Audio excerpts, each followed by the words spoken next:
Dans cette vidéo, on va montrer comment on peut également, avec l'exercice physique, stimuler également la cognition. Alors, qu'est-ce qu'on entend par cognition?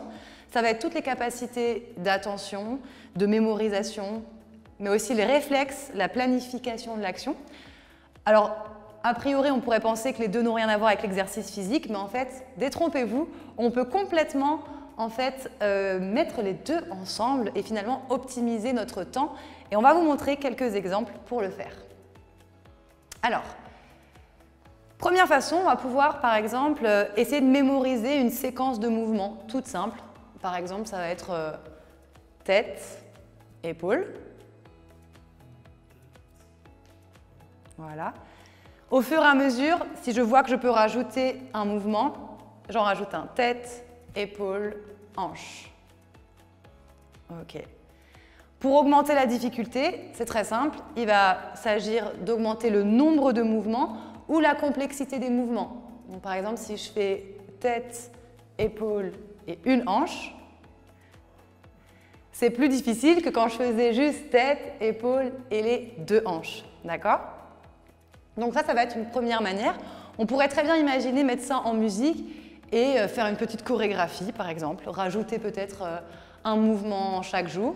On peut vraiment caler les mouvements sur une chorégraphie en écoutant les paroles ou on peut complètement s'inspirer de sa propre créativité. Dans le même ordre d'idées, on peut impliquer la personne avec nous à choisir les mots qu'on va associer au geste. Par exemple, à la place de montrer la tête ou de faire tête, on va dire un fruit ou un légume. Alors pour la tête, ce sera une tomate. Je dois avoir une tête de tomate, ok. Du coup, on va faire tête, tomate, ok. Pour les épaules, on va faire...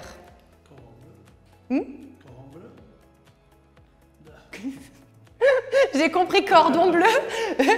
Alors, concombre. Ok. Donc tomate, concombre. Et on pourrait faire comme ça tout un panier de fruits et légumes. C'est bien, on rappelle les bonnes manières de manger. Donc tomate, concombre et on va dire pour le dos, patate. Ok. Attention, on va faire dans l'ordre d'abord. Donc tomate, concombre, patate, concombre, patate, tomate, patate, tomate, concombre. Là, on a une bonne salade. Du coup, là, vous voyez, on peut très bien augmenter le nombre de fruits et légumes. C'est bon pour la santé, mais on peut aussi augmenter le rythme et on peut aussi impliquer la personne. Là, on a fait juste un geste associé à un mouvement, d'accord? Juste aller toucher une partie du corps. D'ailleurs, c'est très important au niveau de la cognition. Ça permet aussi à la personne de travailler sur son schéma corporel, d'accord? Et ça, peut-être qu'avec certaines pathologies, on peut perdre un peu ce schéma corporel. Donc, le fait d'aller toucher des parties du corps et de les nommer, c'est très important. Maintenant, on va faire du mouvement un peu plus dynamique. Et je vais associer la personne pour l'impliquer encore plus. Comme ça, à pouvoir associer un mouvement à peut-être un pays. Alors, par exemple, si je fais des montées de genoux, Joanne, à quoi ça vous fait penser? L'Italie, très bien. Donc, quand on fera les montées de genoux, on dira Italie. Si je fais ce mouvement, à quoi ça vous fait penser? Ça fait penser à l'Espagne. Ok, très bien. Et maintenant, si je fais ce mouvement, un mouvement de tirage, l'Angleterre. Ok.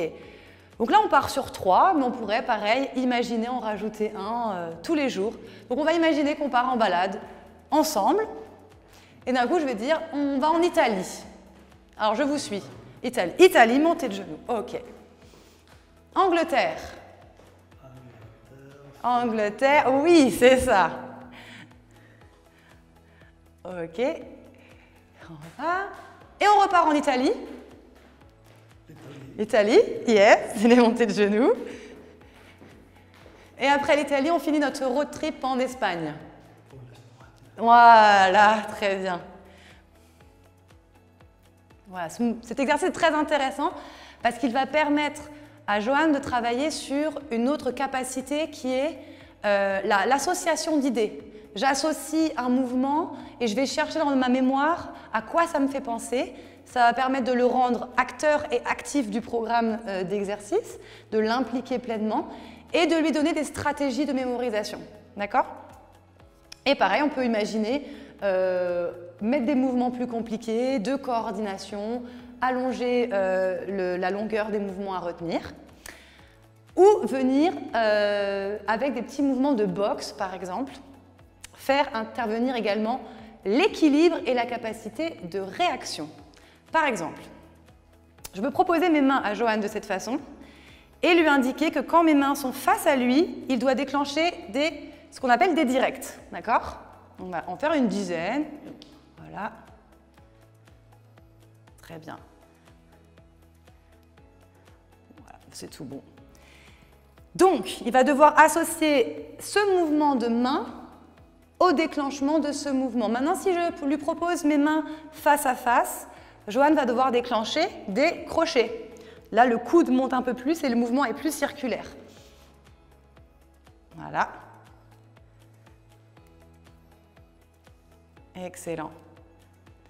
Et enfin, si je montre les mains face au sol, Johan va pouvoir déclencher des uppercuts, donc faire un mouvement du bas vers le haut jusqu'à rencontrer ma main. Mes mains sont bien solides dans tous les cas, je résiste parce que Johan, c'est un adversaire fort. Voilà, très bien. L'idée ensuite, c'est que je ne vais plus parler et prévenir Johan, je vais juste lui montrer la position de mes mains et à ça, il va devoir associer le bon mouvement. D'accord? Donc, on va commencer dans le même ordre que ce que je lui ai proposé. Et voilà. Et là, on développe les capacités d'attention, de mémorisation. Et quand je sens que Johan il est à l'aise, je peux diminuer le temps dans lequel je reste, voilà, dans chaque position de manière à ce qu'il réagisse le plus vite possible. Ce qui permet de travailler ses capacités d'adaptation. Je pourrais aller plus loin en rajoutant un petit exercice d'équilibre pour combiner renforcement musculaire, équilibre et stimulation cognitive. Et quand je fais ce mouvement, il doit passer en dessous comme s'il esquivait. Voilà. Et par là, ici. Et on peut venir mixer un petit peu tout ça en venant, par exemple, faire ici, puis tout d'un coup, je m'arrête, hop, ici, et je passe au crochet. Excellent. Voilà, très bien. Donc là, on a vraiment tous les aspects qui sont combinés ensemble pour vraiment optimiser son temps et de manière très ludique et en impliquant notre aidé. On pourrait ensuite imaginer associer les mouvements à des couleurs, toujours en travaillant l'équilibre. Alors, on pourrait apposer des petits plots. Hop. Et par exemple, on pourrait demander à Johan de retenir une séquence. Par exemple, je pourrais dire au début dans l'ordre 1, 2, 3, 4 et il faudrait venir toucher la pointe pour travailler l'équilibre. Je pourrais venir lui donner une séquence dans le désordre, par exemple 1, 4, 3, 2, 1, 4, 3, 2.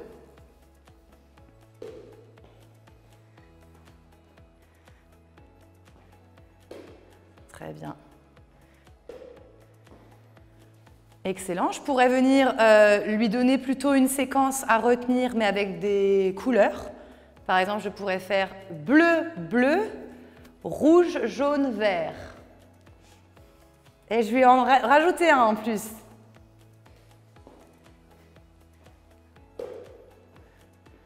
Jaune et vert. Très bien. Alors, ensuite, on va pouvoir travailler également les réflexes. Donc, par exemple, si je veux augmenter un petit peu la difficulté, hop. On a vu que pour intensifier l'exercice, on peut augmenter le nombre d'éléments à retenir, on peut augmenter la difficulté des mouvements qui sont à répéter, on peut aussi augmenter le rythme de restitution et on peut aussi augmenter la distance entre le moment où je lui montre et le moment où je lui demande de restituer. Donc par exemple, si je lui montre une séquence, il doit la faire tout de suite, elle sera encore dans sa mémoire à court terme. Par contre, maintenant, ce qu'on va faire, c'est que je vais lui redemander quelque chose qu'on avait évoqué un petit peu avant. Est-ce que tu te souviens? Patate. Qu'est-ce qu'on faisait avec patate? Non, patate. Patate, excellent. Qu'est-ce qu'on faisait avec tomate? Ok. Qu'est-ce qu'on faisait avec concombre? Parfait. Vous voyez, j'ai juste augmenté le temps. Tout à l'heure, c'était très facile. Là, on a une petite difficulté, c'est intéressant. Et maintenant, on va jouer avec ça. Donc, on pourrait imaginer jouer l'un contre l'autre ou à plusieurs autour. Et en fait, je vais dire tomate, concombre, patate. Et quand je dis plot, il faut aller le plus vite possible chercher le plot. Prêt? Alors, tomate, patate, concombre, tomate, patate, plot. Il a gagné. Voilà, on pourrait augmenter comme ça le rythme et pourquoi pas le faire entre amis, avec les enfants, avec les petits-enfants, pour ajouter un petit peu ce côté challenge et ludique. L'idée, c'est surtout d'aller voir à chaque fois où est-ce que je commence à mettre Johan en difficulté pour que ce soit assez challengeant pour qu'il puisse progresser, mais pas trop pour ne pas le mettre en échec. D'accord? Il faut vraiment trouver le juste milieu entre ces deux aspects-là. Après, si on veut vraiment venir faire travailler tous les sens finalement de Johan, on pourrait imaginer travailler aussi sur le toucher. Ça peut être, avec son accord bien sûr, de dessiner par exemple dans son dos un chemin qu'il devrait retenir. On va montrer un exemple très très facile, mais par exemple je pourrais imaginer, si on avait un grand espace, dessiner une direction. Comme ça va travailler sa représentation de son corps dans l'espace. Par exemple, je vais faire ça, ça, ça. Je démarre quelque chose de très simple. Et du coup, Johan, il doit faire ceci dans l'espace. Voilà. Ça, voilà. Excellent. Une autre façon de travailler la cognition, c'est l'exercice de miroir.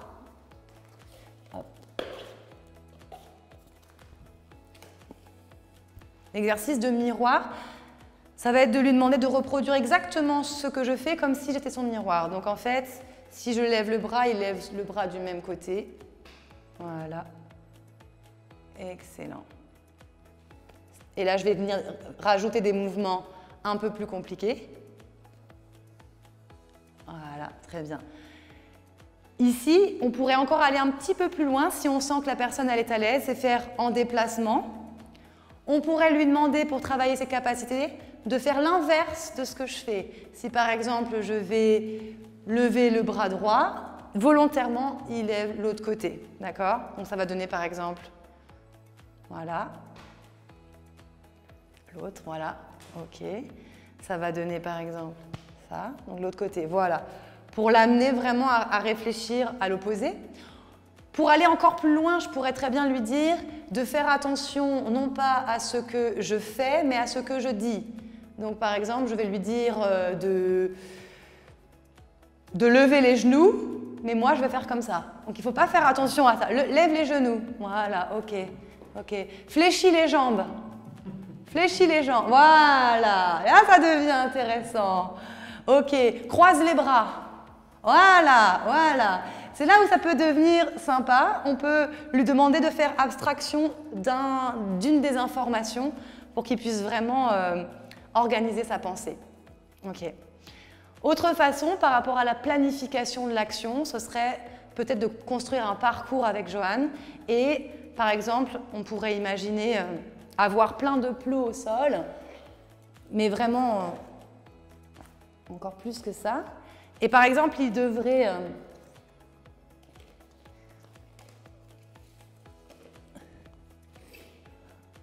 aller traverser la salle en allant toucher d'abord le rouge, puis le vert, puis le jaune, puis le bleu. Donc ça voudrait dire que Johan, il devrait d'abord imaginer son parcours dans l'espace, le visualiser et ensuite le faire. Donc là, ce serait bien de rajouter plus de couleurs, plus de choses. Mais on peut essayer juste une fois en démarrant peut-être d'ici, Johan, par là. Il faudra les toucher dans l'ordre que je vais le dire, d'accord? Donc on va faire rouge, rouge, bleu, vert, jaune. On peut le toucher juste avec le pied, voilà.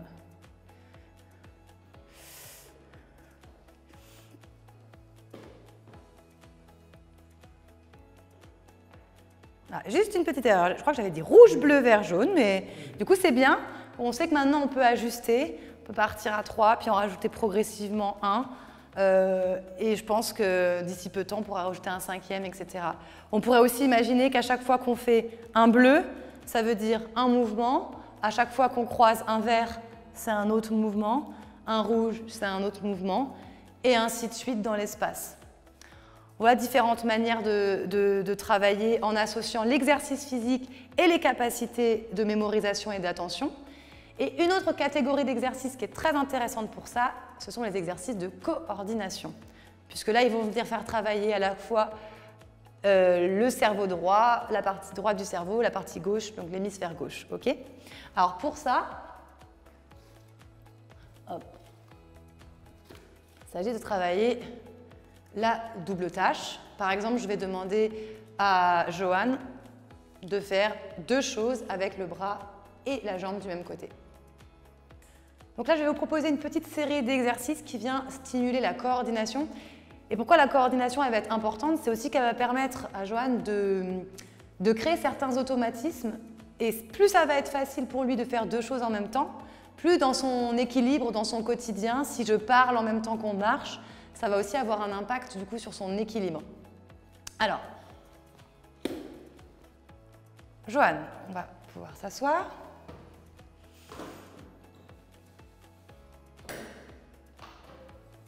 Première étape, je vais demander avec un pied de décoller la pointe et le talon. Ok. Jusque-là, tout va bien. C'est après que ça va se corser. On va continuer ce mouvement et on va rajouter une rotation de l'autre pied. Ah, on voit que ça commence déjà à faire réfléchir. Très bien. On peut relâcher. Alors, pour pouvoir accompagner la personne à réussir ce type d'exercice, 2 façons. D'abord, on peut découper les actions. Par exemple, j'aurais pu demander à Johan de faire d'abord, par exemple, un mouvement ici et un seul ici, et pas les 2 complètement en même temps. Je peux vraiment faire découper les 2 parties, et seulement après, je peux induire la 2e partie. D'accord ? Ensuite, pour aider Johan à réussir ce type d'exercice, je peux lui demander d'essayer, par exemple, de dribbler avec une main, comme s'il y avait un ballon. Et en fait, il ne faut pas introduire le 2e mouvement trop vite, ça va mettre Johan trop en difficulté. Je peux lui dire d'automatiser ce mouvement, ne plus y penser. Et l'autre, on va faire comme si on essuyait une table. Très bien. Qu'est-ce qui se passe parfois ? On peut observer que la main, elle veut partir sur le côté, elle veut copier ce que l'autre côté fait, ou parfois on observe que la main qui est sur le côté et qui fait comme ça, elle le fait en dribblant. Ce qui est intéressant avec ce type d'exercice, c'est qu'on n'a pas forcément besoin de les réussir pour que ça ait de l'effet, des bénéfices sur Johan. D'accord ? À partir du moment où on fait un mouvement avec un côté du corps et un mouvement avec l'autre côté du corps, on crée des nouvelles connexions au niveau du cerveau. D'accord ? Donc là, je vais maintenant demander de faire d'un côté une rotation de la cheville et de l'autre côté une rotation de la cheville dans du poignet dans l'autre sens. Avec le poignet. Ouais, voilà. Ah. Oui, très bien.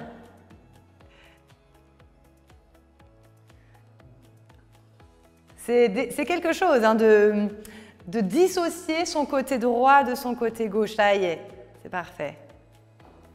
Super. Sur le final, c'était très bien. Donc là, on demande à notre cerveau de donner une commande à son côté gauche du corps et une autre commande à son côté droit. Et lui, il voudrait aller au plus simple, il voudrait faire les 2 pareils.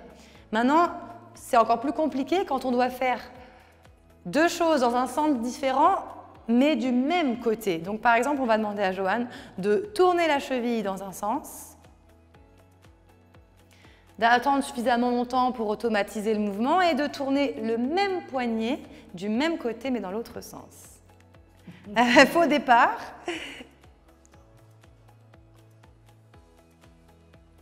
Ça y est. Non. C'est difficile. Ça veut dire que là, peut-être... Ah, ça y est. Ça y est. Voilà, il faut être patient, il faut prendre son temps. Et puis, ça vient avec le temps, avec l'entraînement. Peut-être qu'il faudrait passer plus de temps à le faire d'abord en chaîne croisée, après rajouter sur le côté, etc. On peut aussi faire, par exemple, avec les jambes, les deux membres des jambes, des petits battements. C'est peut-être difficile avec les... Et avec les bras croisés.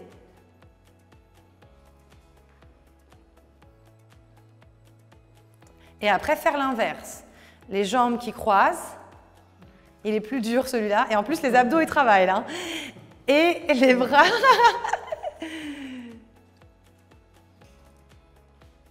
Ok. Comme je le disais avant, l'idée c'est de challenger un peu sans mettre en difficulté. Puis si ça provoque des rires et des sourires, bon, on a tout gagné parce qu'on passe un bon moment ensemble et ça c'est toujours sympathique. Donc voilà comment on peut essayer de connecter le cerveau droit et la partie gauche du corps. Après, dans votre quotidien, si vous aimez faire des puzzles, si vous aimez jouer un instrument de musique, si vous aimez apprendre des paroles d'une chanson ou vous inscrire à une chorale, toutes ces activités-là vont venir également stimuler vos capacités cognitives.